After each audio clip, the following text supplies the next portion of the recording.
কেন ভাইয়া? আপনারা দুই ভাই বারবার কেন আসছেন? আমি তো বললাম বিয়েটা আমি করতে চাই না। আমি তো আমার ইচ্ছার বিরুদ্ধে কোনো সিদ্ধান্ত নিব না। প্লিজ ভাইয়া, আপনারা এরকম করবেন না, আমার এগুলো একদম ভালো লাগছে না। পূর্ণা, মানুষের জীবনটা খুব কঠিন। তোমার বয়স অল্প, তুমি বুঝতে পারতেছো না। আমি তোমাকে বড় ভাই হিসেবে একটা উপদেশ দেই। জীবনে চলার পথে অনেক বাধা বিপত্তি আসবে, তার মানে এই না তুমি তোমার জীবনটাকে এখানেই থামিয়ে দিবা। সব বাধা বিপত্তি পার করে চলার নামে জীবন। আর রুয়েল আমার ছোট ভাই বলে বলছি না, ও তোমাকে সত্যি ভালোবাসে। ও যদি তোমাকে না পায়,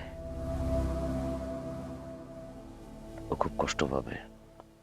আর তোমার বড় ভাইয়ের অনুরোধটা রাখবা।